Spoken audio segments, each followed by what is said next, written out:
Someone is going to try to humiliate you.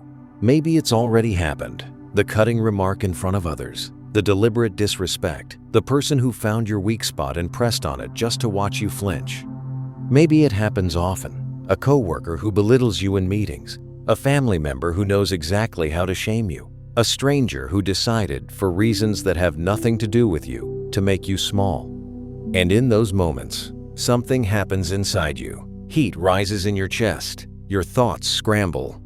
You either freeze, or you lash out, or you shrink, and afterward, replaying it, you feel worse because you gave them exactly what they wanted.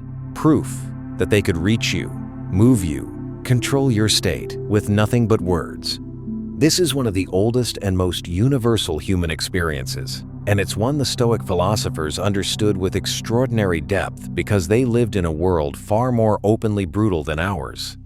A world of public insult, political humiliation, and social cruelty, where a person's composure under attack was tested constantly. Marcus Aurelius was an emperor, surrounded by flatterers and enemies. Epictetus was born a slave, mocked and mistreated. Seneca navigated a court where a wrong reaction could cost you everything. These men knew humiliation from the inside, and they developed a philosophy of composure so powerful that it's still, 2,000 years later, the best answer anyone has ever found to the question, how do you stay calm when someone is trying to make you lose your calm? Today, I'm going to give you that answer in full, the complete Stoic method for staying unshaken when someone tries to humiliate you. This is not about suppressing your feelings, pretending you don't care, or becoming a doormat.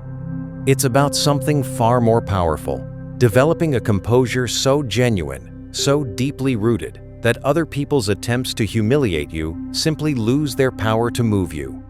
Because the truth the Stoics understood is that no one can actually humiliate you without your participation, and once you understand how that participation works, you can withdraw it and become the kind of person that insults and disrespect slide right off of. By the end of this, you'll never experience an attempt at humiliation the same way again. If you've ever been made to feel small and want to become unshakable, type "they can't reach me" in the comments. Let's begin. Let's start with the single most important idea, the one that changes everything, because without it, none of the rest will make sense. The Stoics understood that the power to humiliate you does not actually lie in the other person's words. It lies in your judgment about their words, in the meaning you assign to what they said, the story you tell yourself about it. Someone says something cutting, and it is not the words themselves that wound you. It is your interpretation of those words as a genuine threat to your worth, your standing, your dignity. Change the interpretation, and the exact same words lose their power to humiliate. This is the foundation of everything, and it's why two different people can receive the identical insult and have completely opposite experiences. One is devastated, the other is unmoved, and the difference is not in the words, but in the judgment each brings to them. If you are pained by any external thing, it is not this thing that disturbs you, but your own judgment about it. And it is in your power to wipe out this judgment now. Marcus Aurelius wrote these words to himself, and they are the master key to staying calm under humiliation. He is telling you that the disturbance you feel when someone tries to humiliate you is not coming from them. It is coming from your own judgment, your own interpretation, which is entirely within your control. When someone insults you and you feel that hot rush of shame or anger, pause and recognize that feeling is being generated by the meaning I am assigning to their words, not by the words themselves.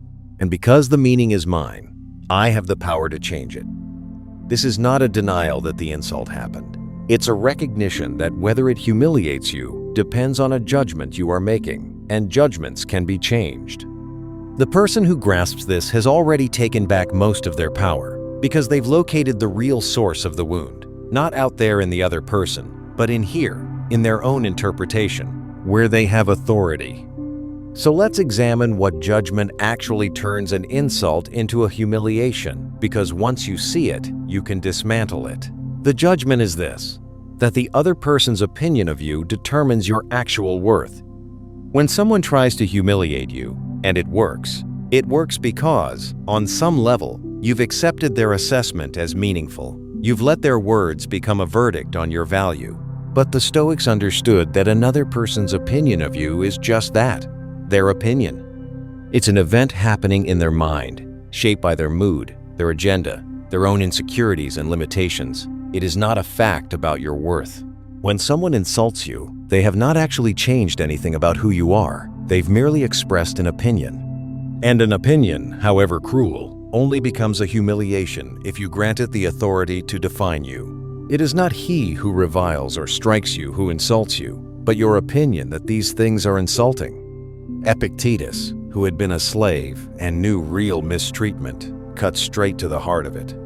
The insult, he says, is not in the other person's action. It's in your opinion that their action is insulting. The words are just sounds. The disrespect is just behavior. It's your judgment that transforms these neutral events into a wound. And this is tremendously liberating because it means that no one actually has the power to insult you without your consent.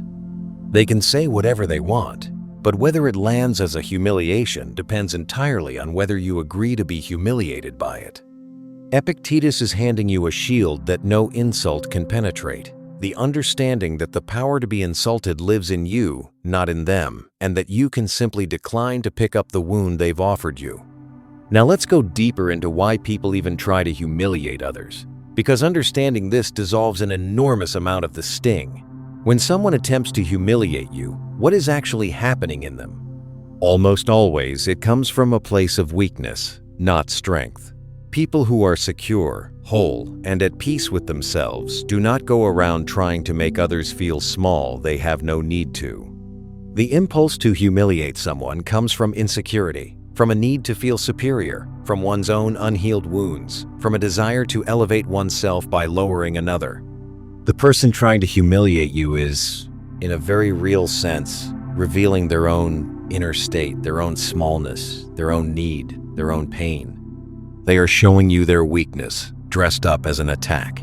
And when you understand this, their insult stops looking like a powerful blow and starts looking like what it actually is, a symptom of their own suffering. The best revenge is not to be like your enemy. Marcus Aurelius understood that when someone treats you badly, the temptation is to descend to their level, to become cruel in return, to let their behavior pull you into becoming like them.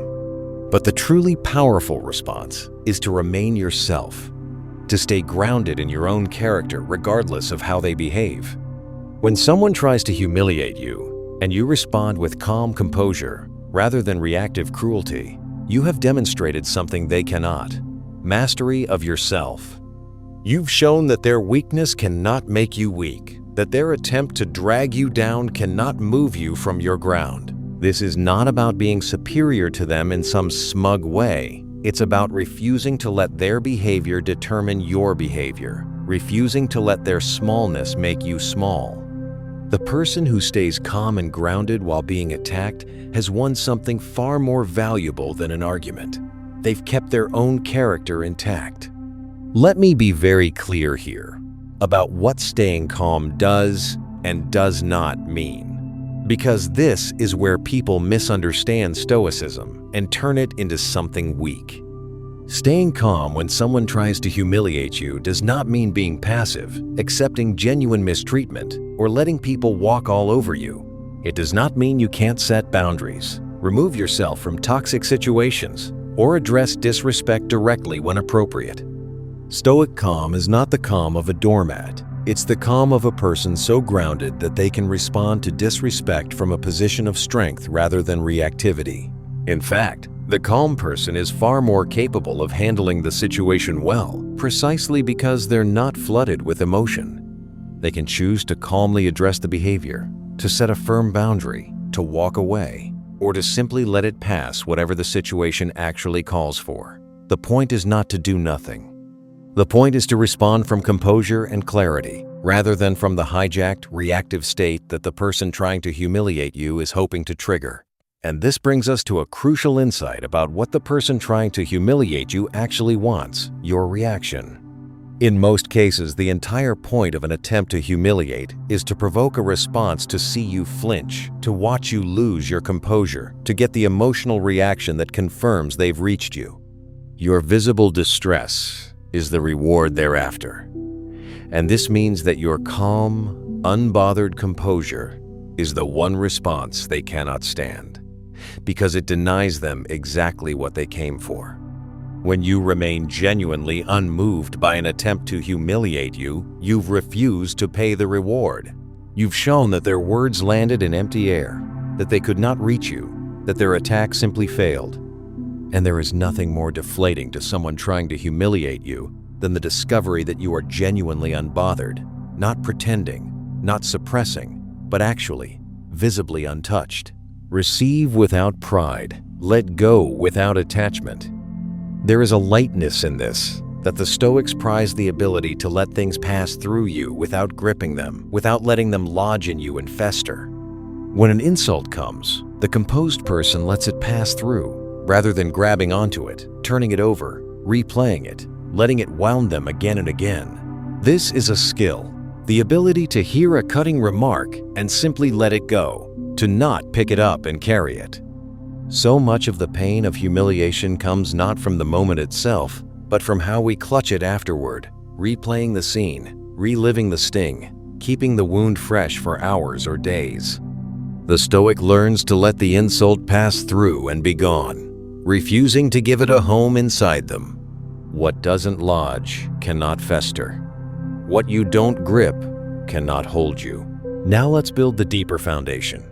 Because staying calm in the moment is only possible if you've done the inner work beforehand.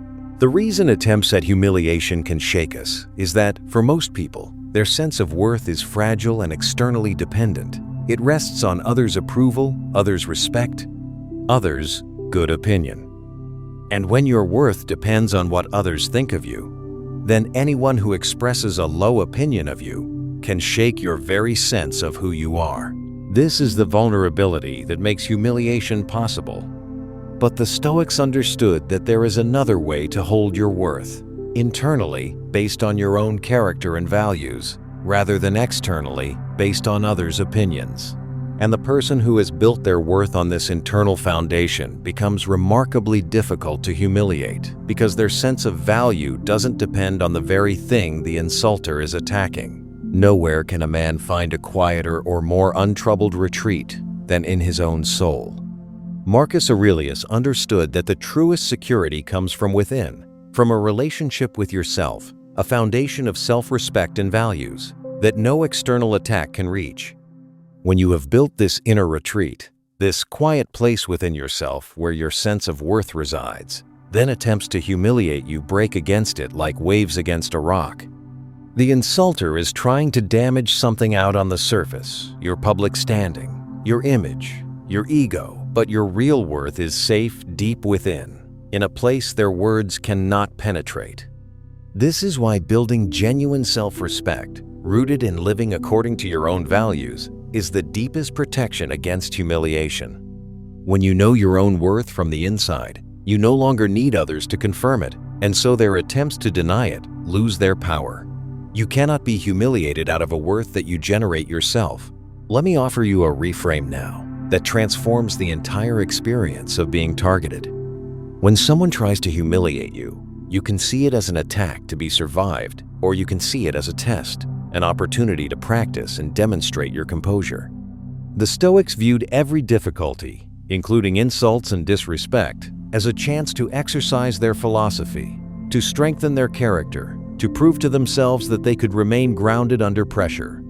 From this perspective, the person trying to humiliate you is inadvertently giving you a gift, an opportunity to practice becoming unshakable. Each attempt at humiliation becomes a training session in composure, a chance to strengthen the very muscle that makes you calm. And when you hold this view, something remarkable happens. You stop dreading these moments and start meeting them almost with a kind of quiet interest, as chances to test and prove your own growth. The attack becomes the training. The insult becomes the opportunity. The impediment to action advances action. What stands in the way becomes the way. Marcus Aurelius captured the essence of the Stoic reframe. Obstacles are not just things to endure, but material to work with. Opportunities that advance us rather than block us. The attempt to humiliate you, which seems like an obstacle to your peace, becomes the very means of developing a deeper peace because it gives you something to practice on. Without difficult people, without attempts at humiliation, you could never develop the composure that makes you truly unshakable. So in a strange way, the very people trying to disturb your calm are the ones giving you the chance to build an unbreakable calm. What stands in the way becomes the way. The obstacle to your composure becomes the path to a deeper composure. And the person who understands this has turned their attackers into their unwitting teachers. So how do you actually do this in the moment? Let me give you the practical Stoic method, step by step, because philosophy that stays abstract is useless when someone is actually trying to make you small. The first practice is to create a pause between the insult and your reaction. When someone tries to humiliate you, the reactive response, the flush of anger, the impulse to lash out or shrink happens almost instantly, before you've even thought. The Stoic skill is to insert a gap, a moment of space between their words and your response. In that pause, you can remember that their words are just words, that your judgment determines whether they wound you, that their attempt is a symptom of their own state. The pause is where your freedom lives. Even a single breath, deliberately taken before responding, can be enough to shift you from reactive hijack to grounded choice.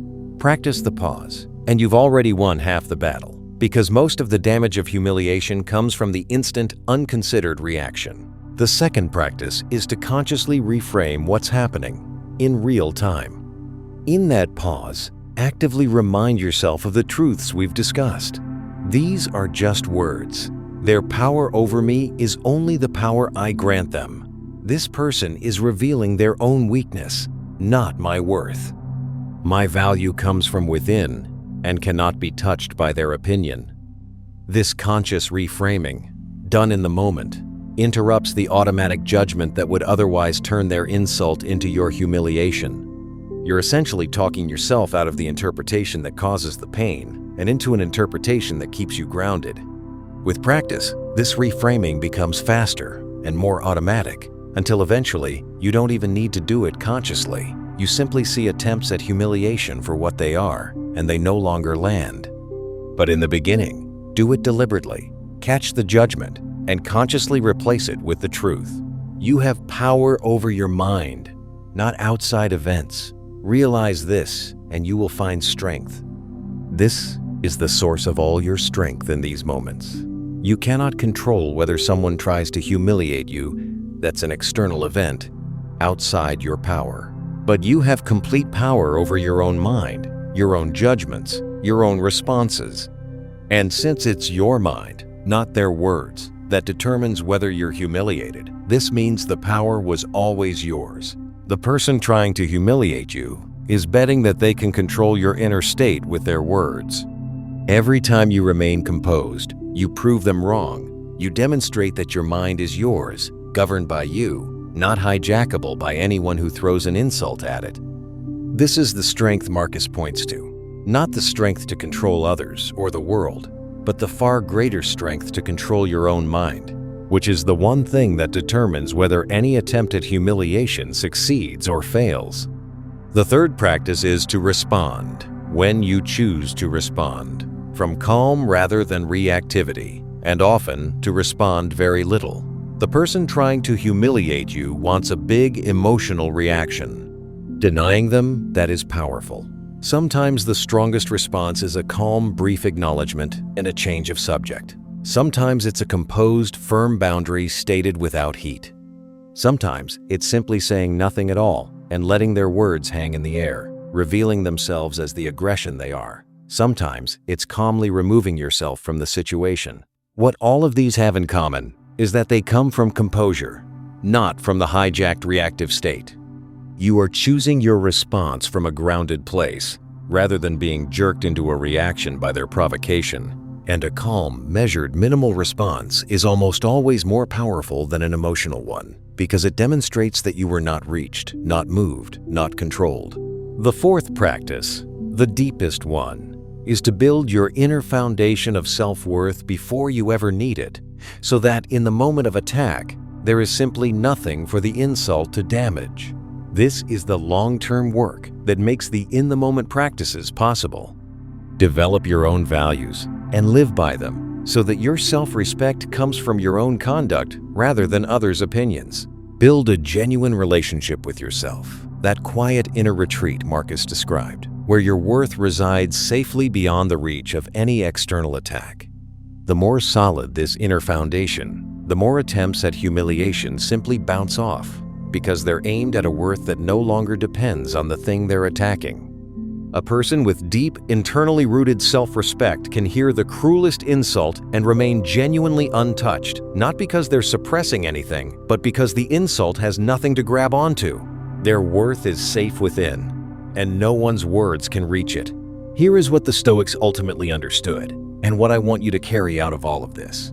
The power to humiliate you was never really in anyone else's hands. It was always in yours, in your judgment about their words, in your decision whether to grant their opinion authority over your worth, in your choice whether to react or remain composed. The person trying to humiliate you can only succeed with your participation, and once you understand how that participation works, you can withdraw it. You can become the kind of person that insults slide off of, not because you've built walls or become cold, but because you've located your worth within yourself, where no one's words can reach it. And you've learned to see attempts at humiliation for what they truly are, expressions of the other person's weakness, offered to you as wounds that you are free to decline to pick up. This is a profound kind of freedom, and it changes not just how you handle insults, but how you move through the entire social world. Because so much of human anxiety is the fear of being humiliated, shamed, made small in front of others. And when that fear loses its grip, when you know that no one can actually humiliate you without your consent, an enormous weight lifts. You stop walking on eggshells around difficult people. You stop being controllable through the threat of embarrassment. You stop shrinking yourself to avoid others' disapproval. You become free. Free to be yourself, to speak your mind, to live boldly, because the weapon that everyone else fears, the weapon of humiliation, no longer works on you. You've become, in the truest sense, unshakable, a person whose composure comes from within, whose worth is self-generated, and whom no one can make small without a permission you will never again grant. So the choice, in every moment someone tries to humiliate you, is the choice the Stoics laid out 2,000 years ago. You can hand them your power, accept their opinion as a verdict, let their words become your wound, give them the reactive display they came for, and walk away diminished. Or you can keep your power, recognize that their words are just words, that your judgment determines their impact, that their attack reveals their weakness and not your worth, and remain grounded in the quiet inner retreat where your value safely lives. One path leaves you at the mercy of every cruel person you'll ever meet. The other makes you unshakable, free, and calm in exactly the moments that break everyone else. And that calm, that unshakable composure under attack, is not a gift you're born with. It's a strength you build through understanding and practice, until the day comes when someone tries their hardest to humiliate you, and you feel nothing but a quiet, grounded steadiness, and you realize, with something like wonder, that they simply cannot reach you anymore. So, I'll leave you with the only question that matters. Will you keep handing your peace to every person who tries to make you small, or will you build the unshakable composure that makes their attempts powerless and finally become free? If your answer is the second one, drop "they can't reach me" in the comments right now. Speak it into existence. Make that promise to yourself, because the people who try to humiliate you are, without knowing it, revealing their own smallness and offering you a choice. And the moment you understand that their power over you was only ever the power you granted them, you can take it back all of it, and become the kind of person who stands calm and unshaken in the face of any insult, grounded in a worth that no one can touch, free from a fear that once ruled you, and finally, completely master of the one thing that was always yours to command, your own mind, and the peace that lives within it.